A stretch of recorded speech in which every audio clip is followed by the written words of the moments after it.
Whew, I need to take a big, deep breath before diving into this episode because, man, has it been a journey. It's interesting. So many people have asked Drew and I over the past couple months, how are things going? How are you guys doing? How are you holding up? And both of us, we say that we've lived a million years in the last couple months, and truly, it feels like our souls have elevated. We've brought a human into this planet, and so many things have shifted.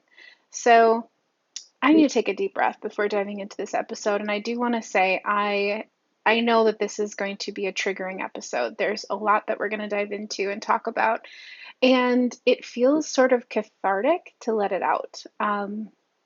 This has been a couple months in the making. If you've been following me on Instagram over at the Bohemian Blonde, I've really taken you inside the NICU with me as our son made his way into the world. And it has been full of so many ups and downs and twists and turns and unforeseen circumstances. And so this is going to be broken up into a series of a couple episodes. And you're also going to hear from my husband, Drew, his perspective and what it was like on his side of things, because I always find it interesting in a birth story, primarily, well, always, women are sharing their stories. And I think it's refreshing to hear from, the husband, the man's, partner's point of view, right? So I'm going to be sharing him with you in a couple episodes from now. But for now, we're going to dive into my birth story and how our son, Damien Constantine Barbas, made his way to planet Earth. So let's dive in. Okay, so like I mentioned in the intro, this comes with a big trigger warning. The energy that I'm about to share with you, the stories, everything that's about to come through can be really intense. So I want you to know if your heart starts to race, if it feels uncomfortable, please turn this episode off.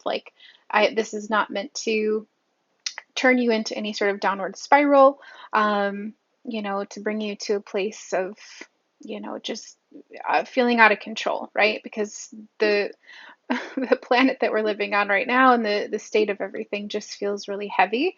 And by no means am I adding to that for you. So if it feels crazy, let it go. Okay. We don't need to listen to this whole episode. Um, but if you're here for, the beauty in sort of the breakdown, I always think, whether this is in business and life, we get to these points where we have to reach this breakdown before the breakthrough. And truly, in hindsight, looking at, what has happened over the last 3+ months here, there's been so many breakdowns before breakthroughs. And so that's really my main focus and my intention in sharing this with you is the breakthroughs that happen through some very intense twists and turns. Okay, so I am going to bring you to July 7th of 2021, which was my 35th birthday. Full belly and just loving being in Trimester Three.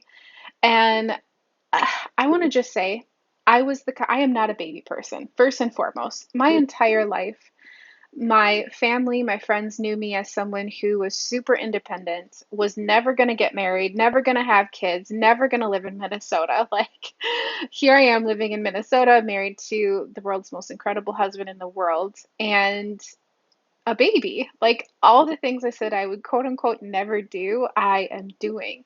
And it's funny because I think my wild spirit in my 20s and even younger than that too was like, I am never settling down, I'm never having kids. And all of this really came from childhood trauma. I grew up with a single parent family home. My mom was my mother and my father. She held everything down for us. And I really learned the masculine way of doing life. Push, hustle. I don't need a man. I can do everything by myself. And while I believe that's absolutely beautiful, I think women pioneering the path forward for themselves, growing businesses, doing the damn thing, right? And being super independent is absolutely admirable. I wouldn't be anywhere where I'm at today without that crazy fire in me that my mother instilled. But I learned something in my 30s and still learning. This is, as life is, an ongoing process of unraveling and learning things from our past and continuing to learn in the future, is that I was avoiding this really big feminine essence of me. And what was so beautiful with my pregnancy was I was able to unravel all of these really deep rooted masculine hustle, push, grind. I own two different businesses now, and if you own your own business out there, you know the to do list is never done. You're full of creative ideas, you're full of inspiration. Um, I'd go to my husband's concerts and things like that, and all of a sudden these big download from my business would come in, and I felt like I had to just push and hustle and launch and go, go, go, go, go, go, go, right? And it was like, wait a second.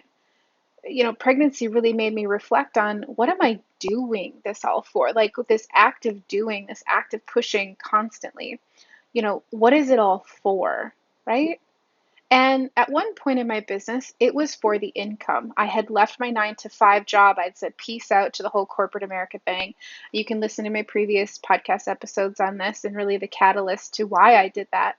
But, in the beginning, it was all about income, right? It was, okay, how am I going to keep up my end of the marriage here financially? How am I going to help put food on the table? How am I going to help keep a roof over our head, right? I had left a really cushy 9 to 5 job, and it was all like, I got to figure this out, right? And so this crazy drive came from making sure there was enough income on the table and that I could continue to pursue my passions and continue this whole world of coaching and investing and so on and so forth. And so in the beginning, that's exactly what it was. And through this pregnancy, my masculine son, how wild is this, has returned me home to my feminine. And I have been diving so deep into the world of feminine energy, uh, really tremendously slowing down, reflecting, zooming out from the wildness of my heart, the crazy fire, right? And painting a bigger picture of this whole life that I want to experience. Because here's the thing that I have learned. If I attach hustle, grind, push, constant go, go, go to money, money will always feel like that. You see what I'm saying? If I attach this frequency of like anxiety, stress, getting food on the table, etc., to money, I'm always going to feel that that's the way to achieve it. And as I've really stepped back in this pregnancy and allowed things to flow through me, like my wellness business, it has been so effortless. And I want to do a whole podcast on money in the very near future for you guys, because it has been such an awakening experience. And there have been times, and since 2015, when I said peace out to corporate America, there have been times where I have had to really reflect and say, what am I doing this for? Right? Like, what is my big why? And at the core, it's always been about helping women set free, get helping more women that are sitting under fluorescent lights, wondering, what is my purpose? What is my calling? What am I here to do? Helping them wake up. And that has been such a drive. And now that my baby is here, Damien is here in the world, there's a whole nother next level why. So there will be a podcast coming soon all about money, energetics, realizations, aha moment, things that you can infuse into your life, mantras that I've been using. So I just wanted to share that with you as we, really jump into this, because the thing about growing a business and a baby at the same time is you'll realize just how much uh, the baby part comes forward. Okay, let's dive in. So I want to bring you into my birthday, July 7th of 2021, and my husband and I had booked this cute as heck little cabin in Minnesota. If you don't know already, I'm from Minnesota, and so we booked this cabin on a beautiful lake, and it was in the most perfect location. Like, it was nestled right on the water, but you could walk up the stairs and past this little library, and you were right in the middle of this downtown area. And it was this quaint little city, and we, had our morning matcha lattes and coffee and things like that. And we walk through town and go to the bakery, and it was just such a slow, beautiful birthday week. Uh, And we just spent our time just sitting on the water and, belly out to the sun. Beautiful, beautiful weather. And my husband had some time to go out kayaking and that type of thing. However, during this specific week, I was in my third trimester. I just newly into my third trimester, and I started to feel these symptoms. And I spoke about this on Instagram too, because I was so interested to hear if there was anyone else out there experiencing this as well. But my ankles were so swollen, my lips were swollen, my face was swollen. I was waking up in the morning and doing whatchamacallit, ice rolling. If you have a little ice roller in your freezer, fantastic for, getting inflammation out of your face and that type of thing. I love ice rolling over my eyes and cheeks and all of that in the morning. So I brought this with, and it was like, my ice roller is not working. Like, I'm so puffy. I'm just like, what the heck, right? So I was like, I chalked it up as this is just trimester 3, right? Everyone talks about, once you're in trimester 3, everything gets swollen, you're really uncomfortable. And up until this point, trimester 1 was, kind of a crapshoot, as it is for most women. Super nauseous, couldn't really eat much besides carbs.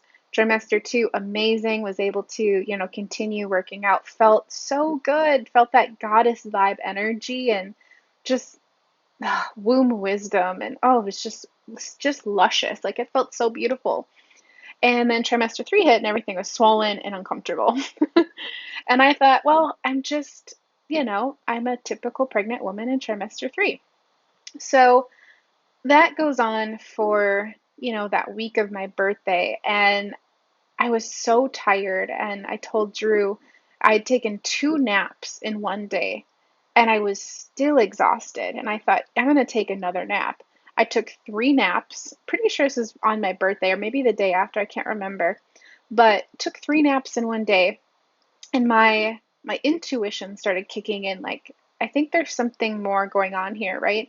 It just felt like this. I understand being tired, but 3 naps in one day just felt like a lot, and I just never felt like I was fully catching up on sleep, even though, man, I was probably sleeping 10, 12 hours, if not more, right, with naps included. So it was just very auspicious, right? Like, I just thought, there's something funny happening. So fast forward to the next week, and one morning I woke up, I grabbed my cell phone, and I took a picture of my face because I thought, I just feel so tight.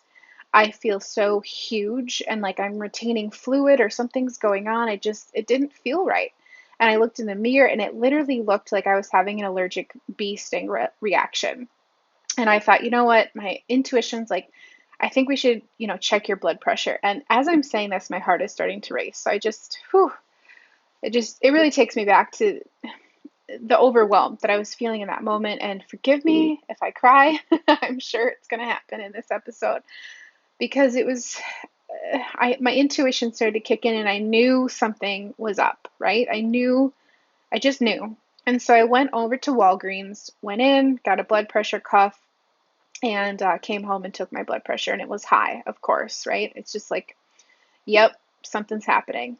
So I look around the house and it's a total disaster. Like, our house was just like flipped upside down. We were having, we just gotten back from vacation and we had luggage. We had just, a typical laundry, dishes, everything. And I looked around the house and it was like slow-mo. Everything slowed down. I was like, I'm not going to be here for a while. I just felt it. I felt like something was up. And I said to Drew, I just wish the house was clean. And he's like, oh, we'll clean it today. Don't worry about it. I'm like, no, I think I'm going in. He was with me through the blood pressure thing. I said, I feel like I'm going in. Like, this is just a weird feeling, right? So I called the nurse line, talked to them. They said, yep, this is way too high. We want you to come in just for observation. Head on over to the hospital, blah, blah, blah, right? So Drew and I head over to the hospital. They strap on the monitor around my belly. I'm listening to the baby's heartbeat. Everything sounds fine, but my blood pressure is still high. And so I'm like taking deep breaths. And, Drew had a couple appointments throughout that day that he was calling around and canceling them. And we were just sitting in the hospital bed. And, one of the nurses came in. She's like, how are you doing? And I said, I'm just feeling really anxious. Like, this is just scary. This is the first time I'm pregnant. And she's like, okay. So she turned off the lights and we're sitting there in the quiet. We can hear the baby's heartbeat. And I'm just monitoring my heartbeat kind of ebb and flow, going up and down as I'm breathing. And I'm trying to like lean on all my spiritual tools of meditation, mindfulness, and breath work, and holding Drew's hand. And the doctor came in and, she gave me the face. And before she said it, I knew it. And she said, we're going to have to admit you because this is starting to look like preeclampsia. And the tears started. And I was just like, oh my gosh, this is just scary, right? And one of the nurses came in that was going to be in sort of this labor and delivery section of the hospital to come in and talk to me. And as she's talking, it's sort of like, I'm not really paying attention to what she's saying. I'm just like, yes, that's my birthday. Yes, yes, yes, right? As they're asking, sort of the check-in questions. And she said to me, do you have a living will? And I went, what? And she's like, do you have a will? And I just lost it. What? you know? And one thing led to another, and Drew's hugging me, and I'm sobbing, and I'm like, what the heck? Like, this went from 0 to 100. It just escalated so quickly. Whew, just having flashbacks. So that happens, and I get admitted, and I'm in, my room getting settled in, and one of the nurses comes in, and she'd been, hold on, let me catch my breath. Okay. One of the nurses came in and she had this, this sticker on her upper right hand side, or like a little pin or whatever. And it said 30 years of service. And I thought, all right, universe, you're giving me the one with the wisdom here, right? Like, she knows, she's been in labor and delivery for a long time. And I said, I just want you to give it to me straight. With preeclampsia, what are we looking at? And she looked directly to me, and it was like looking to my soul. And she said, you won't be leaving this hospital without your baby. Okay. So this meant that I was going to spend the next foreseeable future. Again, I am 10 weeks out from, when baby should have been here, right? So we're looking at, hopefully, everyone's like crossing their fingers, hopefully we get a month, of bed rest. And now I've been used to, getting outside every single day, getting a walk in, yoga, movement, lifting some light weights, that type of thing. And the first thing I said to her was, will I still be able to go outside? And she's like, yeah, we'll see, right? Because the thing is, when you get admitted like this and it's preeclampsia, you're really on high alert. And what happens with this is, with preeclampsia, is that there's a disconnect. The umbilical cord isn't functioning properly because of the high blood pressure. The baby isn't getting everything that he needs, and my body is in overwhelmed stress. And so it's just a really scary situation. And, we want healthy baby, healthy mama to come out of this situation. And they began to monitor him. So I had the belly wrap thing on, where they're listening to his heartbeat. They're monitoring him. I have got so many cords around my body. I've got my foot being monitored, or I should say my, those pressure socks are like they go, in and out to make sure the blood is circulating, because now I'm on bed rest. And, so yeah, I'm just in this bed and I'm talking to this nurse. And like I said, she literally looked through to my soul and said, you won't be leaving this hospital without your baby. So I began to go through the mental, future casting, of saying, okay, well, if I'm going to be here for a month, what can I do to occupy my mind? Because I'm going to go crazy in this hotel room or hospital room, far from a hotel room, right? There's television and whatever, room service and all that kind of stuff, but you're still in a hospital. Mind you, during pandemic times, everyone is still masked up, and just not a place that you want to spend your entire third trimester. So I go through And I'm thinking, oh my gosh, my clients, right? My business, I need to tell my clients. Thankfully, I have the world's most incredible women that I work with. And I let my yogis know, hey, I'm here. I'm going to be on bed rest. I think I'm going to be able to still do calls, but I'm in such a heightened state. I need to just, I'm unable to do our call right now. And I had to let a couple of private clients know that unfortunately I can't do the call. So check on the business thing, right? And, I just had to lay low with what was happening. So, Drew made a bed in the hospital room too, so they have a little pull-out couch there. And we were just gonna hunker down, right? And I told Drew, like, hey, head on home and clean the house, because it was still such a disarray. And, he made trips back and forth between letting our dog Leo out. For those of you that follow me on the gram, you know how beautiful Leo is. He's a big white German Shepherd. Anyways, I digress. He, needed to be let in and out of the house. We lived less than 5 minutes from the hospital. So we could literally, he could buzz home for food, get me something, come back all within, a couple of minutes. So we were super close and fortunate for that. I will say that has been such a blessing in disguise. And it's so funny how many times we've talked about moving. And yet in this circumstance, we were so thankful to be so close to that hospital because yes, it literally had the world's best people in it. Anyway, so 5 minutes from the hospital. Now, if you listen to my earlier episodes, you'll know that August 24th was my planned C-section. Now, the reason why I had a planned C-section, not ideal, I would much rather have a regular natural birth, but this is just sort of the cards I've been dealt in this life experience. And the way it is. So I had a planned C-section for the 24th because of a prior uterus surgery.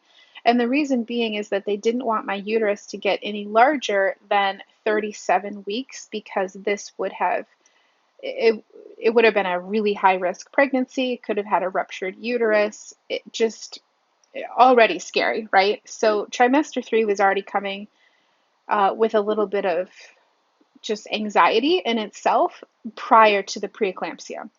So, August 24th was our set date. I was in the hospital the first week in July, or excuse me, the second week in July, right? So you can kind of see this timeline. So I woke up the morning of, oh wait, I need to tell you one last thing, is if you're in the hospital, or maybe this is part of your story too, you have to get steroid shots and you have to have a magnesium drip. So as soon as I was admitted, they were like, all right, we need to get those steroid shots in your booty because steroids are going to help with the development of your baby's lungs. So just in case he were to come early, which would still be an emergency C-section regardless of whenever he would come, there wasn't an option for natural birth for me, that I would need to get these steroid shots. And also be on this magnesium. So I had to get 2 steroid shots in the booty and also get put on this magnesium. Now, let me tell you about magnesium. Holy F, this was a trip. Awful. So, magnesium, if any of you take magnesium at night, you know that it's such a calming effect. You take this small little amount, you can make it in a tea, you can have it just plain magnesium. It's wonderful for getting a deep night's sleep. But magnesium, in terms of, helping with preeclampsia and high blood pressure, is absolutely awful, awful, awful, awful, awful. So I had a magnesium drip, big bag, dripping into my system. And I felt so sick. I felt such disarray. I felt so nauseous. I could hardly hold my eyes open. My body swelled up even more. I think I think it was either 15 to 20 pounds that were gained at the end of this in water weight, just from all the magnesium that was going through my body. It was horrendous. I have a photo that I shared in my stories of getting admitted into the hospital and just what I looked like at the time. And like a couple, 12 hours, 24 hours later, something like that, with the magnesium in, I was so swollen. My face again was like getting triple bee stung. I mean, it was huge. This is the biggest my body has ever been. It was just uncomfortable. And Meanwhile, the leg pressure things are going. It's just everything was so ungodly, uncomfortable. But the magnesium was needed for his brain health. So the magnesium, as they told me, was gonna, it gets to him, gets through the placenta, and this was gonna help with his brain development because as the clock was ticking in this high risk pregnancy towards the end, um, we wanted to make sure that he was having the most optimal shot at life, really, before he were to make his way into the world. So magnesium comes on, and I didn't eat for 24 hours. Um, I can't remember why that was, but I think that was to get the magnesium working. But needless to say, I was starving, so hungry. Um, very little water. Well, no, I think I had quite a bit of water. I don't, honestly, it was so blurry. It was so blurry at this point in my journey. So all of this is happening on July 12th. I'm going through the magnesium. My blood pressure's slowly returning to normal. And they decide, okay, we need to get you off of the magnesium because now you're back to normal. Let's get you some food. Let's get you, in a shower because I think it was 2 days at this point. So fast forward 2 days, I take a shower. I start to feel better. Like I told Drew, I can do this. Like whatever it takes, I'm gonna just lay in this damn bed and cook this baby. um, because I felt like, all right, I had returned to like this homeostasis, right? Like I'm healthy, I can do this. I did it. So whew, the the morning of July 14th, I start to feel just really uncomfortable. There's this sense of like my heart is racing. I feel sort of outside of my body, just all around not myself. And that day was sort of off kilter. Every time someone would come in, like to read my blood pressure, I swear I was getting the white coat syndrome. I don't know if you've ever had this before, but it's like if someone comes in to take your blood pressure, immediately your heart starts racing, and then you feel like your chart is reading higher than it should. Okay? So I start to notice that I'm associating with the blood pressure cuff of it being a bad thing, right? And so I'm kind of like freaking out inside and externally, right? So my heart's racing each time they come in, and they're like, "Oh man, your numbers are still high. Um, Gosh, what's up with that?" Right? So we go through that whole day, and they're monitoring me. That night they said, "Okay, I think we need to give you a break. Let's take off the monitor that's, monitoring baby because baby's doing well, but we need you to sleep," because I hadn't been sleeping through this entire experience. So I got a night of pretty restful sleep. I'd say maybe 4.5, 5 hours, something like that. And I woke up that morning with such intense chest pain. And it was like a panic attack plus anxiety plus feeling like my heart was beating erratically. So they brought in an EKG. They tested my heart. They said, your heart looks great. You're fine. But something still felt off. This was all happening like 5:30, 6 o'clock in the morning, something like that. Well, this nurse comes in, and okay, I need to kind of breathe through this one too. Whew. This nurse comes in, and immediately I'm super empathic. I can feel people's energy. And I felt her energy really, she just had this really chaotic energy. It felt like, in all honesty, it felt like she was very inexperienced. I'll say that. I don't know if it was like her first day or week on the job or something, or just maybe something was off in her personal life, but it just felt off. I will say everything about the experience with her felt off. And mind you, I'm in this like my chest is tight, something's going on. Is this like reflux? Am I having sort of like acid reflux or something? So they're giving me stuff for reflux, and she's checking my blood pressure, and she's having a hard time with it, like getting it on my arm to get a proper reading. And that is causing me to get more excited, and my blood pressure is going up. And I'm just like, breathe, it's okay. Like, this just something feels crazy. And I can see that, she's reading my blood pressure. And then when she got the final reading, she didn't tell me what it was, and she left the room. I was like, oh, fuck, right? Like, what is going on now? And so she comes back, and I was telling Drew, I just don't feel right. Something feels really off. I just really have a lot of anxiety right now, and I need to breathe. And he's, consoling me and that type of thing. And she comes back in, and she's like, the baby's coming. And I said, what? Yep, yep. This is your blood pressure is too high. I just emergency called the doctor down. It was like every decision that it's like I wasn't allowed to make a decision. Everything just went from 0 to 1,000,000. It escalated so quickly. And I hold on. No, like I need to breathe, right? And they're checking my blood pressure again. It's extremely high. And my body is so exhausted. I'll tell you, like, I just felt so emotionally exhausted, physically exhausted, mentally, everything. It was just like, it was so much happening at one time. Meanwhile, her energy is just through the roof. Like, could I get a different nurse? You know what I mean? Like, one of these, in hindsight, I really wish I would have just like said, could I get a different nurse? Could I get someone else in here? Because it felt off, right? And our intuition is our best guide for anything in life. And looking back, I wish I would have said something, or been louder, but I think I was just so emotionally exhausted. Because it's funny, I wasn't thinking that in the moment that I had that opportunity because I was so tired, you know? Anyways, so I'm I'm witnessing the room fill up. All of a sudden, there's a doctor in there, there's an anesthesiologist in there is labor and delivery nurses in there, and they are going through the full checklist. They're slapping on gloves, they're throwing on their gowns.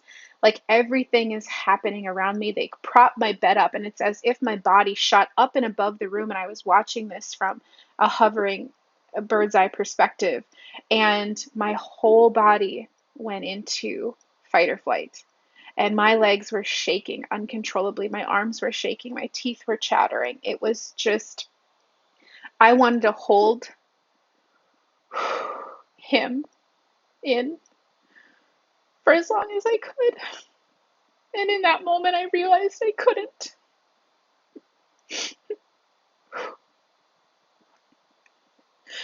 And all of a sudden, I'm looking at Drew, and I just knew this was about to happen.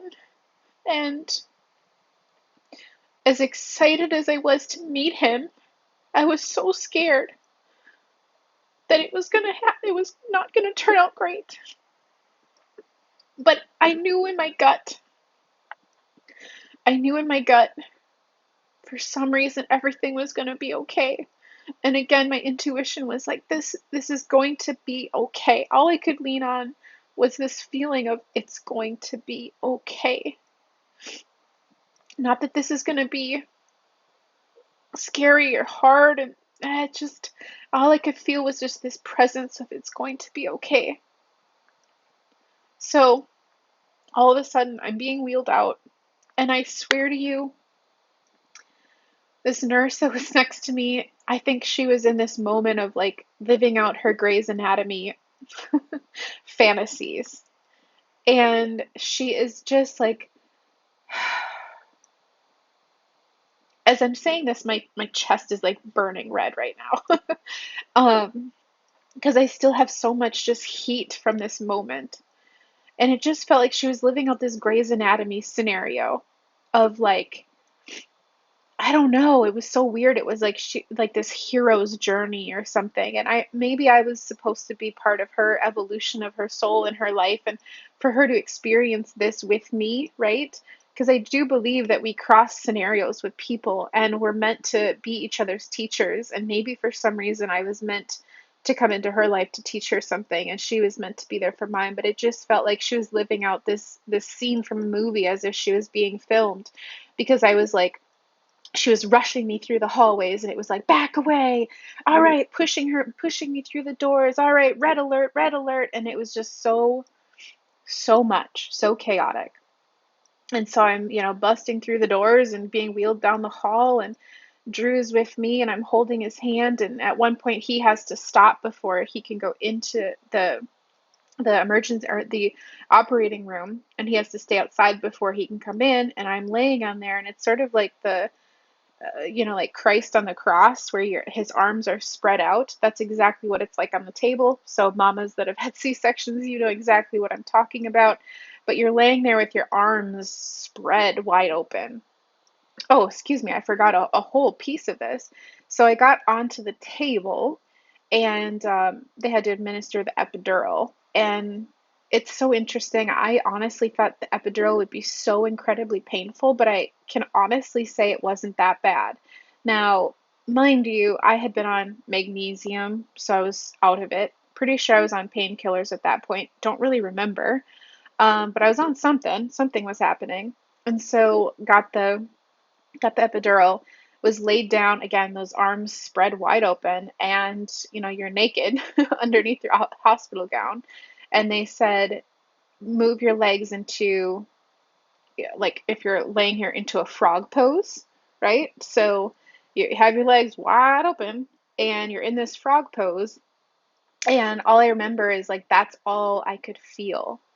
And the reason why I bring this up is because it felt like my legs were like that the entire time, even though they were numb, right? So I have no idea what it looks like behind the curtain, but even when I was like coming to afterwards, it still felt like my legs were in this frog pose. It's like the memory takes a snapshot of what your legs were contoured like in the moment, and that's how it is, like, the entire time. Very, very strange. So, anyways, that happens.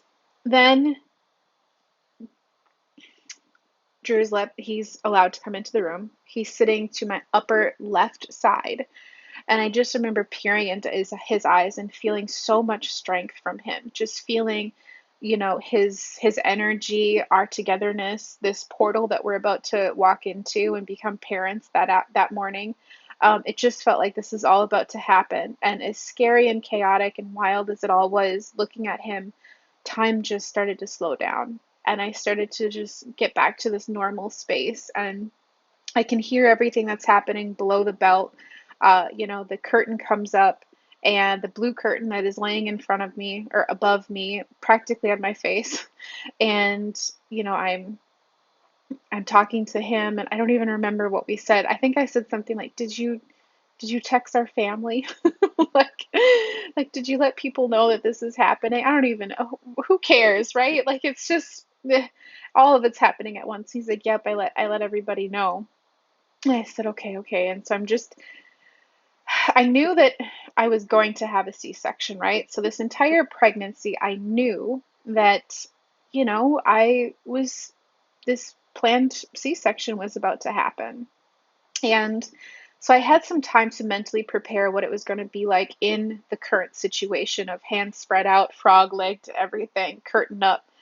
And I remember just going so deep within myself and calling in as much white light as I could into the room. So I'm visualizing, I closed my eyes, and I'm being tugged back and forth on the table, and I can feel pressure, right? I feel pressure happening, and there's just a lot of, like, my body's moving back and forth a lot.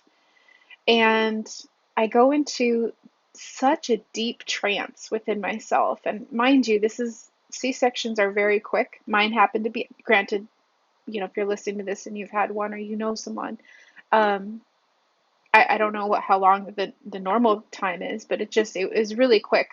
But as I was sitting in this deep introspection of calming white light, it was as if I had an out-of-body experience. And I have felt this a couple times in my life. I've had this during a Kundalini awakening, which I'll most definitely share in the podcast sometime soon. I've shared this on social media in written form, but I think it would do it justice if I'd speak it on a podcast. I had that out-of-body experience when the nurses came into my room and said, baby's coming today. But this was another as if time stood still moment. And I was hovering up above my body, observing Drew looking at me, looking at myself, and looking at the nurses, looking at the doctor, everything that was happening in the room. And I met with my grandmother. And when I say I met with my grandmother, she has passed for a couple years now, and she has been showing up at some really powerful and pivotal times in my life. And oh man, I have another story to share with you too, which I'll share in the future, of her visitation with me right before we brought Damien home from the NICU. But I will save that one because it's a good one. But I had this as if two white lights were meeting above my head, my soul and my grandmother's soul. And she was in that room with me. She was in there and she was facilitating Damien, our son, his entrance into the world. And it was so phenomenal, and it's so hard to put into words. And you know what I mean, for those of you that have had moments like this in life. It's so hard to explain a spiritual encounter and a spiritual experience because there are no human words. The human language cannot even come close to what it feels like to be in that moment. And the best way that I can explain it is just this ever loving presence of infinite love, more than we can ever even feel on planet Earth. It just felt like layers and layers and layers and layers and layers were just opening up, like peeling back a rose petal, like layer, layer, layer, layer. And I kept feeling love, love, love, love, love. And it wasn't just for me, it was for Damien too, as he was coming into the world. So I'm in this moment with my grandmother's energy, white light pouring throughout the entire room and just deep into visualization. I felt so calm. I didn't feel fear. I didn't feel pain. I didn't feel much of anything other than just this peace and calm and love. And all of a sudden, I heard this cry. And it was this just beautiful, beautiful, beautiful cry from him. And I felt such relief because we were so worried that his lungs weren't going to function because he was so early. He was 10 weeks early by this time. And he let out this huge boomy cry, right? It was just like loud. It was like piercing through the air, and it just hit both of us. And we both cried and stared into each other's eyes. And Drew and I. And so then the blue curtain comes down and the plastic curtain is up, and I can see his little head, but it's so hard to see through the plastic as I'm lifting my head, which is so crazy to think that my abs can even work, right? Right? Gross. That my body can even bend in that way at that point. But my head lifts up and it's so blurry. Like it's such a tiny little memory in my mind, but it's like trying to see him through like a kaleidoscope, like this plastic. Sometimes plastic can have these lines in it. It was like that. It was like I was trying to look at him through this like plastic kaleidoscope. And so I see his little dark hair, I see his little body, and his arms are moving, and he just let out this huge cry. And Drew and I had decided, as all this chaos was happening, that he would go be with Damien as they're still working with me, right? Because I wanted Damien to immediately have someone next to him. So Drew and I give each other a look like we're parents. This just happened. Like, oh my goodness, it was so intense. And so he's like, I'm gonna go over with him now. I said, absolutely. So I laid there, and my body's being tugged back and forth. It's so bizarre that this is everyone that this is the nursing and doctor staff. This is their everyday, right? I don't know why I find this so crazy because everyone, jobs, right? The doctor and the nursing staff, they're talking back and forth, and I am so out of it. I am in this weird state of bliss and funky energy of just like, okay, are we done? Like the grand finale happened, but there's still time that I had to be on the table as they're, getting everything put back together, so to speak. And I heard them talking about the new grocery store that just opened in Lakeville. And Lakeville happens to be a town that's south of us. And yeah, they were talking about the new grocery store that just opened up. As I'm laying there, I'm like, this is so bizarre. This is so bizarre that, like, this is your everyday, or this is your day when you're working here. And to just talk about the new grocery store that opened up. I don't know. If you have had weird situations like this too, please comment on one of my most recent photos on Instagram or send me a message, because I have heard, ever since I shared this, I've heard that you guys have had some very strange conversations taking place on the other side of the of the C-section. What am I trying to say? Oh my gosh, shield or whatever. All right, so moving on. So Drew's with Damien, and I'm getting all, put back together on the table, and I can tell you, this exhaustion started to hit my body, right? So I go from this really high feeling to just like, holy moly, exhausted because I had gone through this huge fight or flight, feeling. My body was like in tremors the whole time. And then to go through emergency C-section, I was wheeled back to um, there's like a little post-op area, and so I get wheeled back to this area. Meanwhile, Damien he's connected to a CPAP machine instantly, so that he can make sure his breathing is under control. He has to get under lights for jaundice, and there's a couple other things. Anyways, he gets completely hooked up with IVs. He gets his food source in, which there was a port that went into his belly button. Very interesting how everything is set up. And he is immediately brought to the NICU. So I'm on the table and I haven't even touched him at this point, mind you. Haven't even held him, nothing. Because they told us going into this that this would be an emergency where he would immediately need his oxygen. They were going to do a quick little blood panel on him. All this stuff was happening to him instantly outside of the womb, which made me feel awful, awful.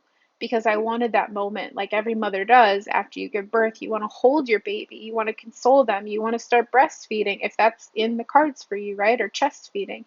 And so I didn't have any of that, but I was mentally prepared that because of this state that I was in with preeclampsia, that he was better outside of my body than inside of my body and not getting the nutrition that he needed and the nutrients and everything, because he wouldn't, essentially it was cutting his supply down on being able to grow, right?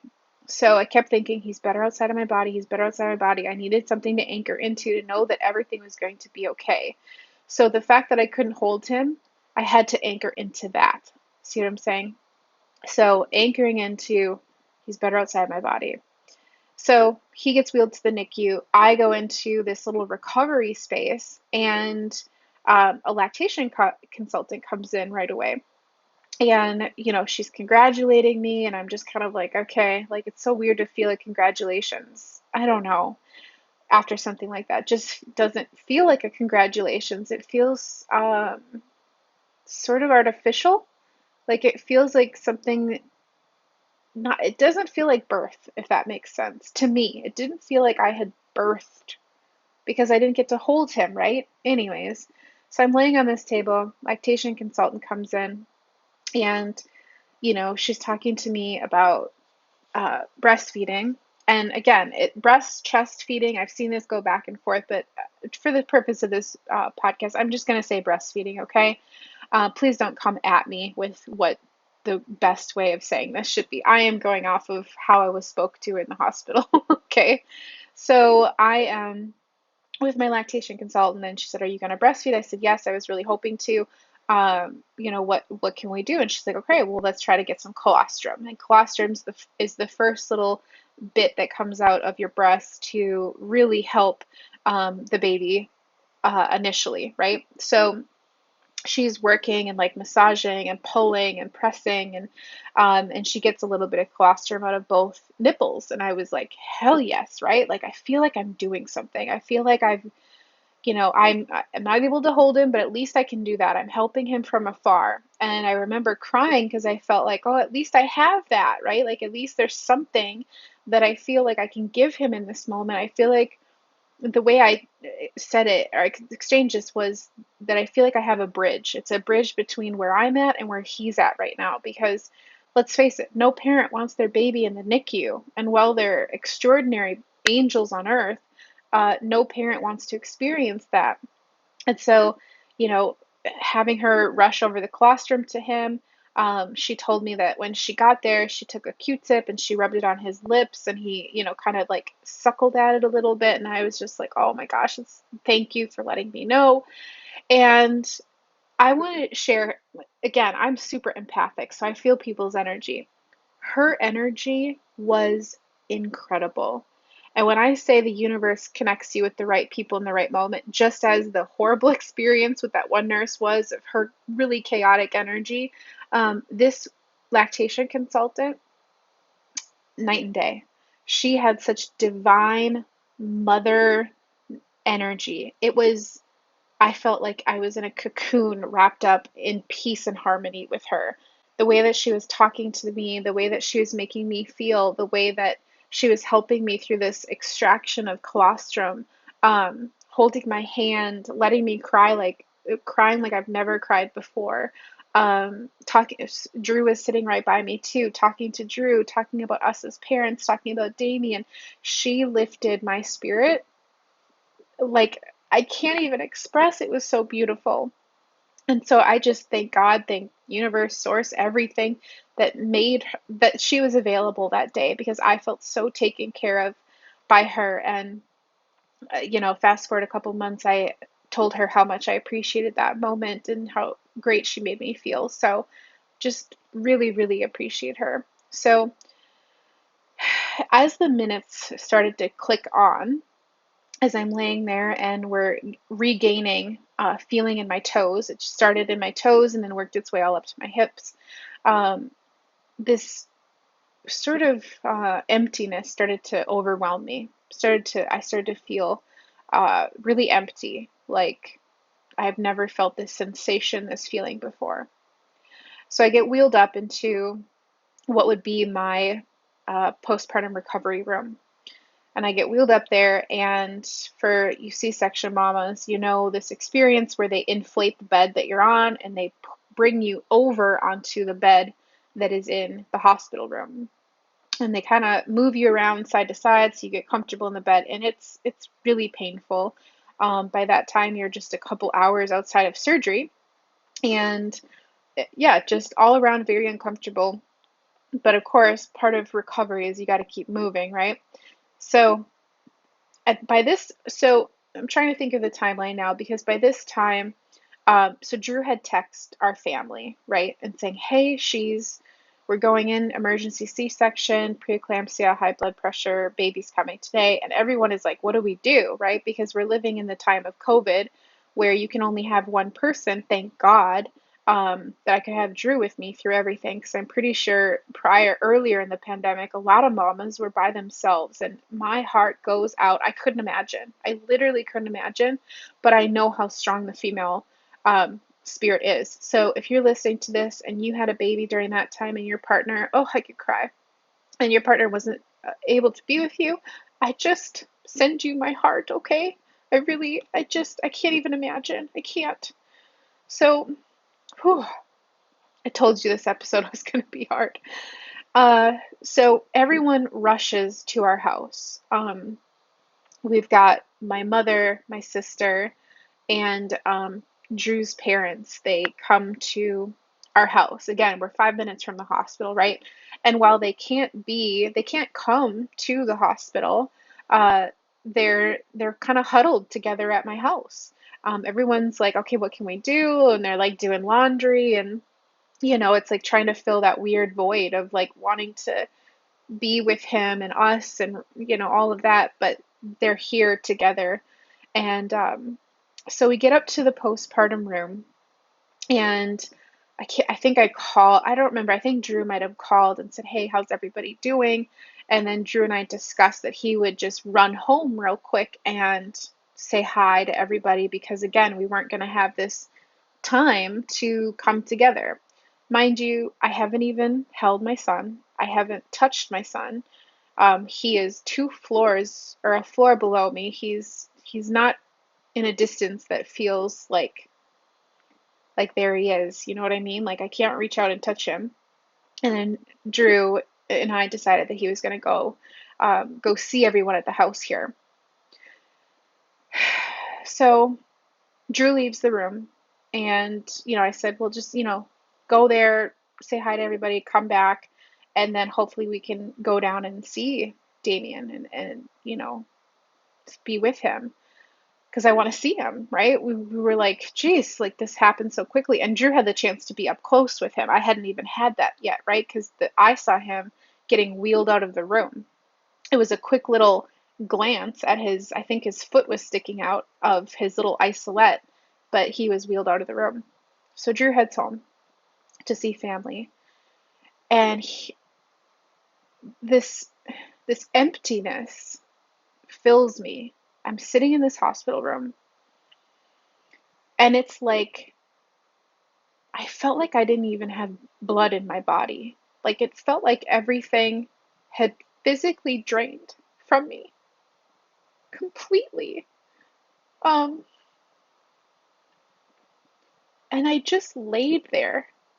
I didn't even want to lift my arm. I could hardly open my eyes.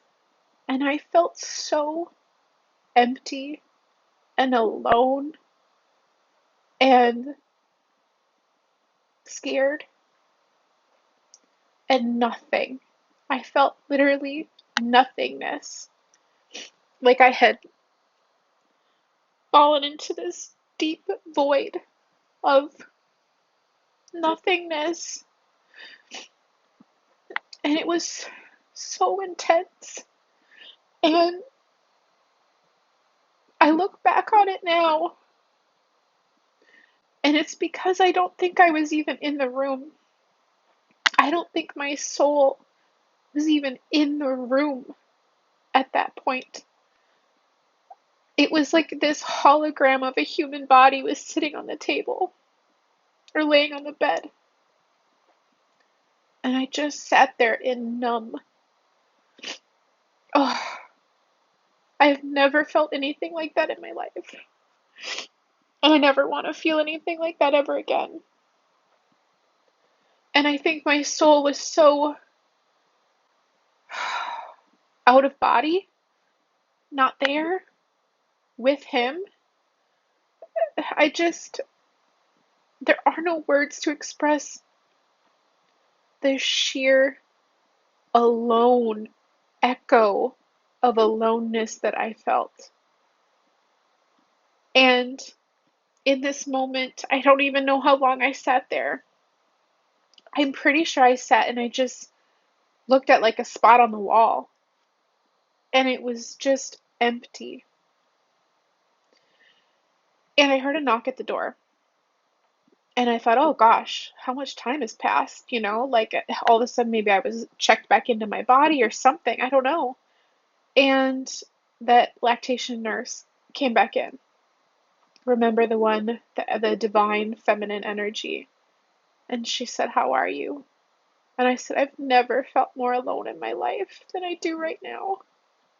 And it wasn't because Drew had left. It wasn't that. It wasn't like blaming him for that, him coming back to see our family, because I very much wanted him to be at home and to, bring the energy of our baby into our house here and just say, he's here, and for him to be around our family and then to come back and infuse that energy back into me. But it was just this, it was like my heart was outside of my body and it was with my son. And I felt so confused. It was so confusing. And she sat with me and held my hand, and I was pumping at the time. And so I'm experiencing pumping for like the first time. And, mamas, most of the time you have your baby right there on your boob, right? And I'm trying to get this machine to, pull out whatever it can to make sure that I'm nourishing him as best I can. But I'm sitting there with this lactation consultant holding her hand, and she consoled me, and she said, "You're a great mother already, and I can tell you guys are a great family unit. You're gonna do great. This is just a bump in the road." And she was sharing all these stories of, NICU babies that are like pain in the butt teenagers, now. And, they go on to live extraordinary lives and there's nothing to worry about. And, he his lungs were working and he looked great and his color was good. She was just sharing all these things with me, and it was like, it's so bizarre to listen to a stranger talk about your child that you haven't even touched yet. So bizarre. But yet, I was so thankful for her. And I just, every word that she was saying was like slow motion being absorbed into my mind, right? Like everything slowed down so much. And I started to feel what I can only describe as the worst depression of my life. And it was a matter of hours. And I couldn't stop crying. And I felt just waves and waves and waves of emptiness. And it was like the moment something good would come in, like her words, her kindness, her generosity, her love, that would come in and it would sit for like 5 seconds. And then a wave would come and pull it away.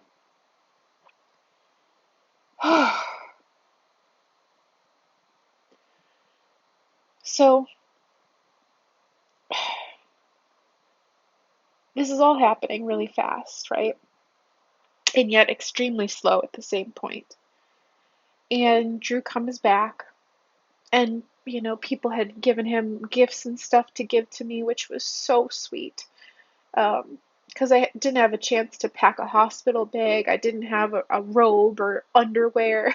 Like, I didn't have pajamas. I didn't have any of the creature comfort things that I would have loved to have had during, the third trimester and preparing to go into the hospital. And it was just really nice. And this slowly started the outpour of love and generosity that I was receiving. I have never experienced more love from friends and family and strangers in all of my life. And it felt so good. It felt so good to just feel nurtured by other people and to feel people's prayers. And I so believe in the power of prayer. I believe in the power of sharing stories like this. I believe in the hardships that we go through help elevate other people, help other people see that there is light in the moments of darkness. Because when I say I felt so empty, I felt like I was in a black hole, so far from any source of reality. It was so difficult, so difficult. And the little pieces of love that I received in that time, I should say big pieces of love, helped me get out of that moment in time. That was such a struggle. So Drew came back with these gifts, and I thought, oh my gosh, I want to see my son so bad. And slowly I began the process of trying to heal in this hospital bed, right? Because you have to first, get up and move to the end of the bed, all of these things to get you moving. And so at some point, Drew had returned, and we got the green light that we could get down to the NICU because apparently they needed to kind of get everything set up for him. And if they would have just wheeled me down right away, it would have been he wouldn't have been ready yet, right? So they want to get him calm and set up, and the CPAP thing on his nose, and just all the beautiful. Literally, the NICU is such an incredible, well-oiled machine. One of the things that I noticed about this is it's literally like NASCAR. It's like changing the wheels, during a race. It's so quick and so efficient and so fast.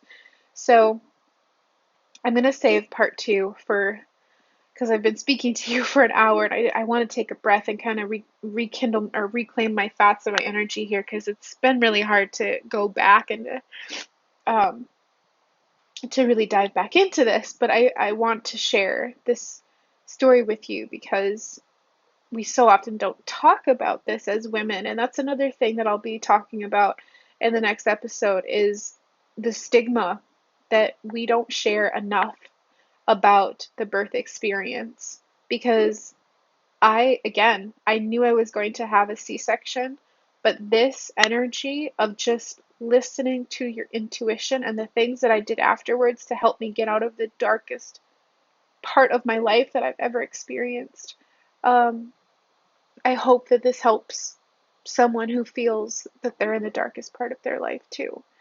So, when we return, I'm going to share with you my experience of meeting Damien for the first time, what happened in the next weeks and months to come, more intuitive moments of just, whew, I can't believe that happened, I can't believe that happened, and the twists and turns that are ahead in our NICU experience.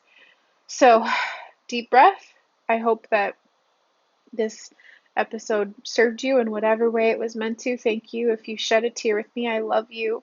If you sent love my way, I love you back. I appreciate this. Mothers, what an awakening motherhood is. What an awakening. It's so hard to put into words the experience that this has done for me in my life, and really set me out on this new path in believing that anything is possible and the resiliency of bringing a soul into this planet. I will see you in part 2 of my birth story, and I'm going to share with you my breastfeeding journey because we need to talk about this, and um, there's a lot of stigma surrounding breastfeeding as well. So I will see you in episode number 2. Massive love.